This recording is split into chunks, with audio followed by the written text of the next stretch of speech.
Olá, boa noite. Polícia Federal defende monitoramento com policiais dentro da casa do ex-presidente Jair Bolsonaro. Chanceler Mauro Vieira critica o tarifaço americano e diz que não haverá interferência no judiciário. O Jornal da Record está no ar.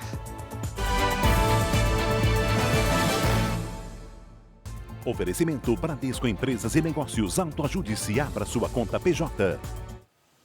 A Polícia Federal sugeriu a presença de policiais dentro da casa do ex-presidente Jair Bolsonaro por causa do risco de fuga. Quem está em Brasília e conversa com a gente diretamente lá de onde está a residência do ex-presidente é Yasmin Costa. Olá, Yasmin, você está bem diante do condomínio de Jair Bolsonaro. Nesse momento não há movimento algum. A polícia chegou por aí? Oi, Cris, boa noite. Olha, pelo menos por enquanto, nenhum sinal de policiamento reforçado. No pedido encaminhado ao STF, na recomendação, melhor dizendo, a Polícia Federal defende a presença desses policiais dentro da casa de Bolsonaro para garantir o monitoramento do ex-presidente. A PF argumenta que a tornozeleira eletrônica usada por ele envia informações online, mas a internet pode cair e isso poderia dar tempo para uma eventual fuga. O ministro Alexandre de Moraes enviou o pedido para análise da Procuradoria-Geral da República. Ele também determinou que a Polícia Penal do Distrito Federal monitore o endereço onde Bolsonaro cumpre prisão domiciliar. O ministro citou a proximidade do julgamento onde Bolsonaro é réu por tentativa de golpe de Estado. Esse julgamento começa no dia 2 de setembro. Cris. Obrigada, Yasmin. O presidente do Senado, Davi Alcolumbre, anunciou para esta quarta-feira a votação do projeto de lei que cria regras de proteção para menores de idade na internet. O projeto obriga as redes sociais a adotarem o chamado dever de cuidado, que são medidas para prevenir o acesso a conteúdos como pornografia, bullying, incentivo ao suicídio e jogos de azar. O texto do projeto de lei da adultização foi aprovado pela Câmara na semana passada e voltou ao Senado após ser modificado. A Câmara dos Deputados deve votar nesta quarta-feira a proposta de emenda à Constituição que acaba com o foro privilegiado para prefeitos, senadores, deputados, governadores e juízes no caso de crimes comuns. O texto já foi aprovado pelo Senado e, se passar sem alterações pela Câmara, será promulgado. O presidente Lula reuniu toda a equipe de ministros para fazer um balanço de quase 3 anos de gestão. O presidente quer uma defesa firme do governo, principalmente dos ministros dos partidos do Centrão. Lula criticou Donald Trump e determinou à equipe o reforço à defesa da soberania nacional. O presidente deixou claro que o governo já está de olho nas eleições do ano que vem. O encontro teve até uniforme para os ministros. Um boné com o slogan "O Brasil é dos brasileiros" e o lançamento de uma nova marca de governo. Sai União e Reconstrução e entra o lema "Brasil do lado do povo brasileiro". Lula reforçou as críticas ao presidente Donald Trump por causa do tarifaço. Estamos dispostos a sentar na mesa em igualdade de condições. O que não estamos dispostos é sermos tratados como se fossem subalternos.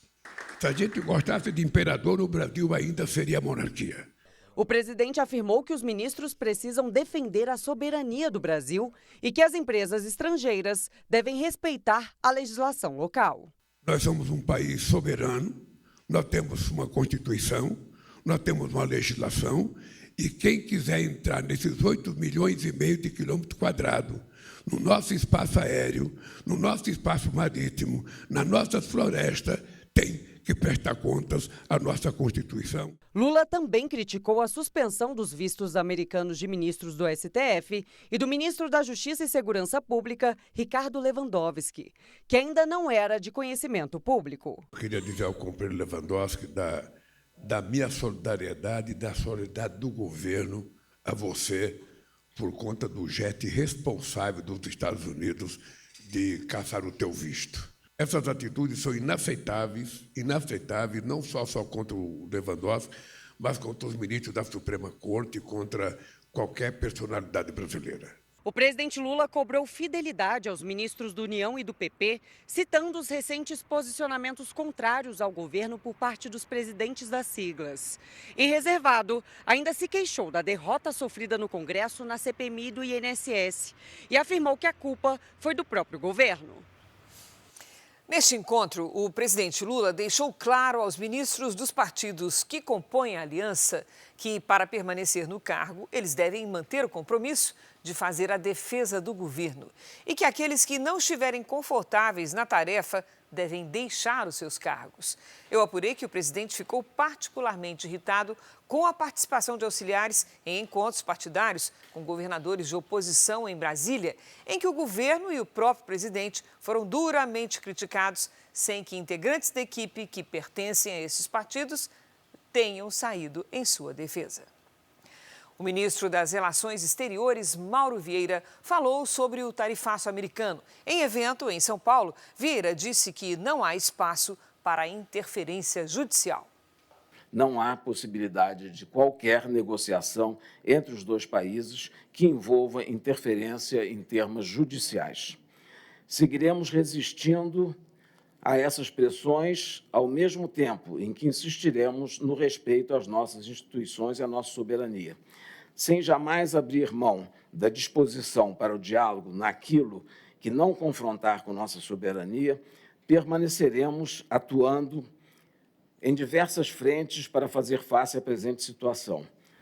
Destaque do noticiário internacional: a defesa da diretora do Banco Central americano, Lisa Cook, afirmou que ela vai contestar na justiça a ordem de demissão anunciada por Donald Trump.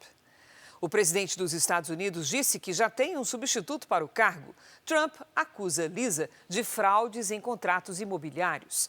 A diretora disse que continua na função e que o presidente não tem poder para afastá-la. A defesa destaca que diretores do Federal Reserve só podem ser demitidos por justa causa.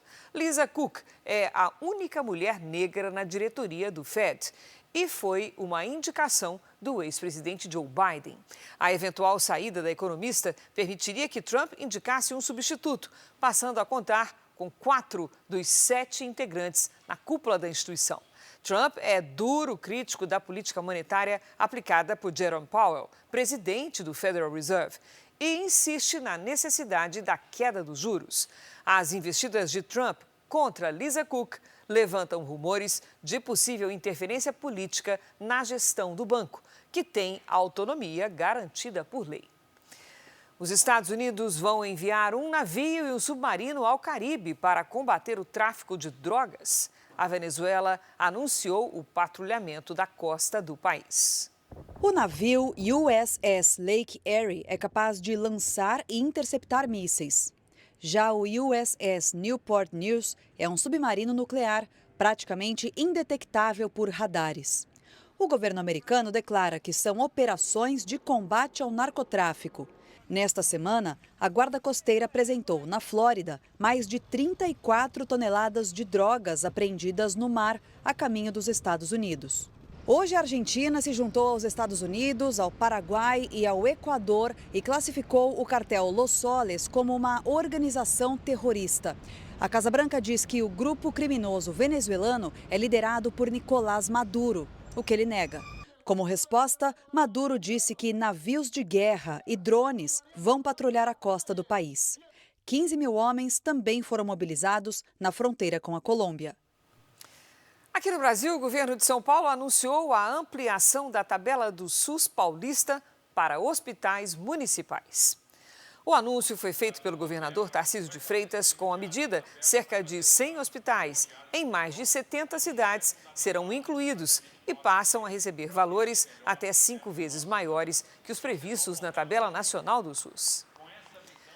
Faltando 2 meses e meio para a COP30, a Record promoveu um evento em Brasília para discutir os desafios ambientais. Lideranças e especialistas se reuniram no Record Talks para tratar do desenvolvimento econômico e social e os desafios ambientais a menos de 3 meses da COP30. O presidente da Record, Luiz Cláudio Costa, abriu o evento destacando que a COP30 é uma oportunidade para o Brasil se reafirmar como protagonista ambiental no mundo. O Brasil tem uma das maiores reservas naturais desse planeta. Ao mesmo tempo que isso é um privilégio, isso também é uma responsabilidade sobre nós. Nós temos que saber preservar, mas saber também viver desses recursos naturais. O presidente do Supremo Tribunal Federal, Luiz Roberto Barroso, destacou a necessidade de superar o negacionismo climático para enfrentar o aquecimento global. Ainda há muito negacionismo, inclusive em países que são liderança global, e o impacto das emissões de dióxido de carbono, sobretudo de combustível fóssil, que se produzem hoje, na verdade só vão produzir os seus efeitos daqui a 25, 50 anos. Representantes dos setores público, privado e da sociedade civil realizaram debates em painéis com questões como sustentabilidade nas empresas. Nós temos uma ação agora voltada para levar a produção dos contratos habitacionais a zero papel. Isso equivale a dizer que a Caixa, que produz 3.000 contratos habitacionais por dia, zerando o uso de papel, nós teremos a condição de, em um ano, deixar de derrubar 4.000 árvores nesse país. Pensar verde é também criar oportunidades com as mudanças climáticas. O turismo sustentável mostra que é possível, sim, lucrar sem deixar de cuidar do meio ambiente. Não há como pensar economia, modelo de desenvolvimento sem a questão da sustentabilidade, da responsabilidade climática. A COP é um evento de enorme responsabilidade, são todos os líderes mundiais, é um momento de decisões importantes, nem sempre fáceis, né? Porque o imediatismo de um projeto econômico às vezes fala mais alto do que a responsabilidade ambiental, mas eu acho que o mundo não dá mais chance a esse erro. Este foi o Jornal da Record. Você fica agora com Fala Que Eu Te Escuto. Boa noite, boa quarta-feira para você.